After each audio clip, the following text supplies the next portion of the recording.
ሴቶችን እንዴት እንደ ማግኔት ልብህ ላይ ማጣበቅ ትችላለህ? በተለይ ሴት ለማግኘት ለተቸገራችሁ ወንዶች። ሴቶቹ የሚወዱት ወንድ ሚሊዮን ብር ወይም ብዙ ታላቅና ውብ ነገር ያላቸው ያህል እንዲሰማቸው አድርጎ ለሚመለከታቸው በውስጣቸው ቦታ የመስጠት ዝንባሌያቸው ከፍተኛ ነው።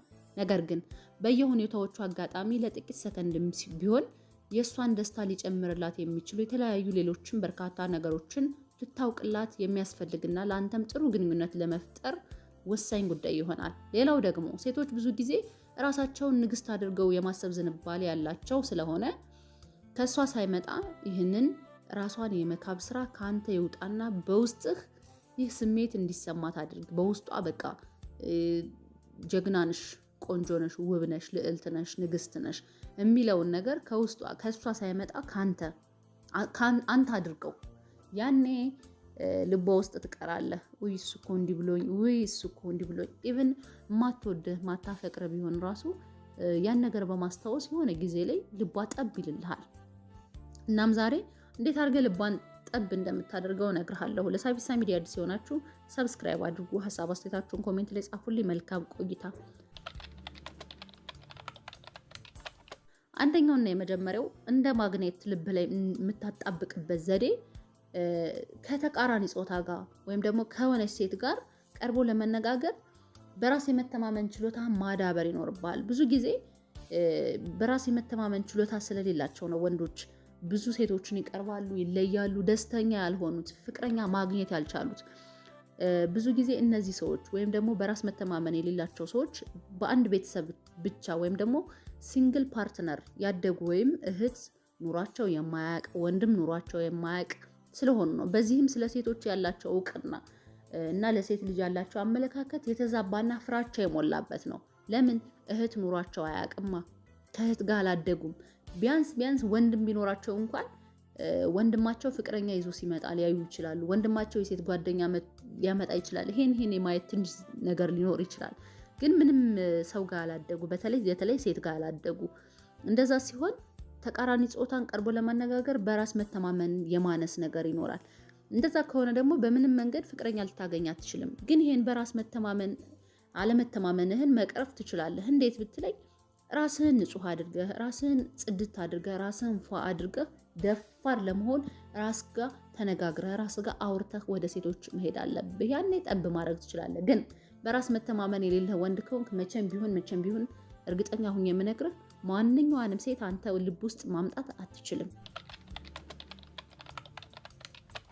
ሁለተኛው ሴቶችን በምን ዘዴ መቅረብ እንደሚቻል ማወቅ ይኖርብሃል። ብዙ ጊዜ ሴቶችን ለማጥመድ በሆነ ርዕስ ላይ አብረሃት እውቀትህን ለማሳየት ከመጽሐፍት ያነበብከውን ታካፍላታለህ። ነገር ግን ከአንድ ሴት ጋር የሆነ ትውስታን ሊጭር የሚችል ግንኙነት ካልፈጠርክ ከሰከንድ በኋላ ትረሳሃለች።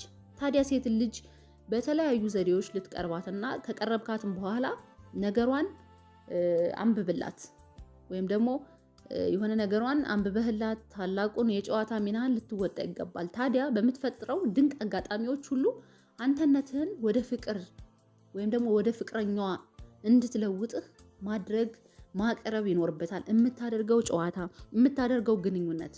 አለበለዚያ ግን ይሄን ዘዴ ካላወቅና እንዴት አድርጌ ነው ሴቶችን መቅረብ ያለብኝ የሚለው ማታቅ ከሆነ እንዴት አድርገህ ሴቶች ወደ አንተ ይመጣሉ? እንዴት አድርገህ እንደ ማግኔት ልትስባቸው ትችላለህ? አትችልም።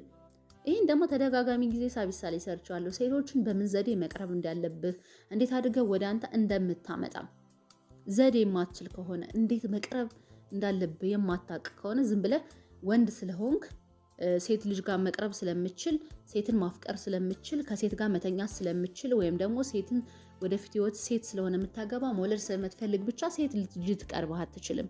ግን ዘዴዎችን ማወቅ ይኖርብሃል። ለምሳሌ እንዳልኩ አግኝታት መጽሐፍ ምናምን ነገር አብራችሁ አንብባችሁ ሊሆን ይችላል። ወይም ያነበብከውን መጽሐፍ ዘርዝረህ ነግረሃት ምናምን ሊሆን ይችላል። ግን እሱ ብቻ አይደለም። እሱ ብቻ ሳይሆን እሷን ሄዳ እንድታስታውስህ የሚያደርግ ነገር መናገር።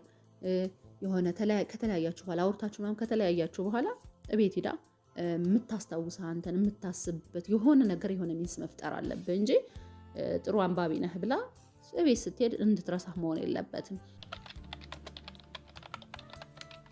ሶስተኛው በመጀመሪያ ሴቶችን ስትቀርብ ተለሳልሰህና በጥሩ ባህሪ ይሁን። የሚያስደስት ባህሪ ይኖር። በጣም ጥሩ ሰው መሆን አለብህ። ማለት ሲያዩት አላማረ ሲበሉት ያቀራል አይደለም የሚባለው። ስለዚህ በመጀመሪያ ስትቀርባት የሆነችን ሴት በጥሩ ባህሪ ደግ በመሆን መልካም በመሆን መልካም አስተሳሰብህን በማሳየት ክፉ ብሆንስ ምናምን እንድትል ትችላለህ። ክፉነቴ ከገነነብኝስ ምናልባት በጣም ክፉ ነህ እንበል፣ በጣም መጥፎ ሰው ነህ፣ በጣም ጅል ነህ፣ በጣም በራስ መተማመን የለህም ምናምን።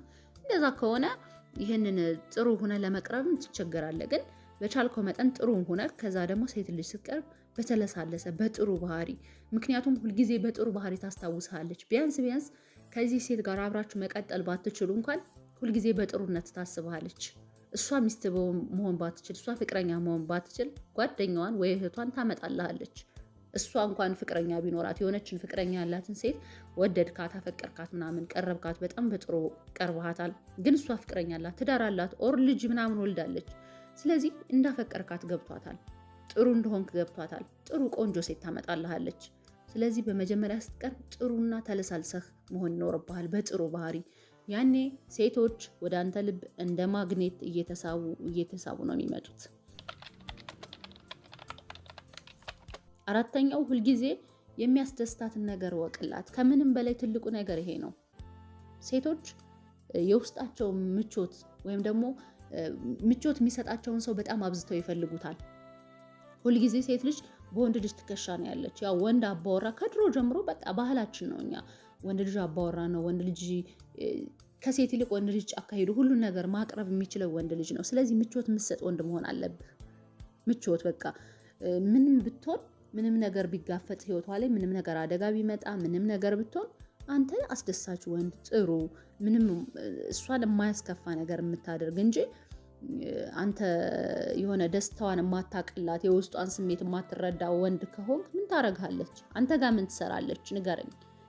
የውስጧን ስሜት የሚያቅላት ምቾት የሚሰጣትን ውስጧን ተረድቶ ምንድነው የምትፈልገው ምንድነው የሚያስፈልጋት ብሎ ውስጧን በደንብ አይቶ ትሪት የሚያደርጋትን የሚያዝናናትን ነው እንጂ የምትፈልገው ስሜቷን የማይረዳላትን ምቾት የማይሰጣት ወንድ ጋር ምንም ልትሰራ አትችልም። ስለዚህ ሁልጊዜም የሆነችን ሴት ስትቀርብ ምንድነው የሚያስደስታት የሚለውን በደንብ ማወቅ አለብህ።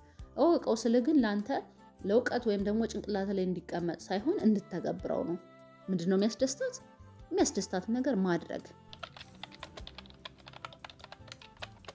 አምስተኛው የፍቅር ሰው መሆንክን አሳውቃት። በማንኛውም አጋጣሚ በማንኛውም የግንኙነት አጋጣሚ ወንድሟን ወይም እህቷን ወይም እናቷን መስለ ሳይሆን ፍቅረኛዋ እንደሆንክ ማሳየት አለብህ። አንዳንድ ወንዶች አባት እና ይሆን እንደ እናት ምናምን ይሆናሉ። እንደዛ ስትሆን ባልነትህን ረስታው ወይም ፍቅረኝነትህን ረስታው ሌላ ፍቅረኛ ትፈልጋለች። አንተን ከጎኑ አስቀምጣ እኮ ነው። አንተ እያለህ ሌላ ፍቅረኛ ወደ መፈለግ ትሄዳለች። ግን አንተ እህት ወንድም አይደለህም፣ ቤተሰቡ አይደለህም፣ የቤተሰቡ አንድ አካል አይደለህም። የቤተሰቡ አንድ አካል የምትሆነው መቼ ነው? ስታገባት ነው። ኢቭን ስታገባት ከቤተሰቦቹ አንተ የተለየ ሰው ነህ፣ ሌላ ነህ በቃ። ስለዚህ አንተ እናቷና አባቷን መስለህ አይደለም መቅረብ ያለብህ። ፍቅረኛ ነህ፣ የፍቅረኝነትህን ሚና ነው መወጣት ያለብህ። ምክንያቱም እናቷ የምታደርገው ነገር አለ። ለምሳሌ ወንድሟ በጣም ይቆጣጠራታል እንበል። የት ወጣሽ የት ገባሽ፣ ይሄን ነገር አታብዛባት። በወንድሜ ሰለቸኝ ደግሞ በዚህ ነው የምትልህ። ስለዚህ አንተ የፍቅር ሰው መሆንክን እንጂ ይሄ እንደ እናት እንደ አባት እንደ እህት እንደ ወንድም መሆን የለብህም። በቃ የፍቅር ሰው ነህ፣ ፍቅረኛዋ ነህ፣ አለቀ። ከዛ በዘለለ ብዙም አያስፈልጉ እንደ እናት መንሰፍሰፍ ምናምን ነገር አላስፈላጊ ነገሮችን አታድርግ። ስድስተኛውና የመጨረሻው አማላይነትህን ተጠቀምበት። የራስህን ማንነት ከመጠበቅ ጀምሮ ጥሩ የሚባል ስብዕና ያለው ወንድ ሁነ ቅረባት። ባገኘኸው አጋጣሚ አማላይ ሁነ ቅረባት። በአንተ መልክና አማላይ የሆነ አቀራረብ ውስጧ ለእሷም ጥሩ ነገር እንደምትፈጥርና የበለጠ እንደምታጎላት የበለጠ ውብ እንደምትሆን ነው የሚሰማት። በሱ ማለት አንዳንዴ ሰው ውሎውን ነው የሚመስል። ጥሩ ሰው ጋር ስትውል ጥሩ ትሆናለህ፣ ቆንጆ ሰው ጋር ስትሆን ቆንጆ ትሆናለህ። ስለዚህ አንተ አማላይ ወንድ ከሆንክ ዘናጭ፣ በቃ የሚያምር ባለህ ነገር ሌላ ተጨማሪ ነገር አምጥተህ ባለህ ነገር እንደዛ ውብ የተዋብክ ወንድ ከሆንክ እሷም ነገ ከዚህ ሰው ጋር በሆን እኮ በቃ ውብ ነኝ ብላ ነው የሚሰማት። ንጽህና ይሰማታል ንጹህ ሆና ስታይክ። ስለዚህ አማላይ ሆነ አማላይነትን ተጠቀምበት። ውድ የሳቢሳ ቤተሰቦች የዛሬው ፕሮግራም ይሄን ይመስላል። ለሳቢሳ ሚዲያ አዲስ የሆናችሁ ሰብስክራይብ አድርጉ። ቲክቶክ ላይ ገብታችሁ ፎሎ አድርጉ ሳቢሳ ብላችሁ። መልካም ጊዜ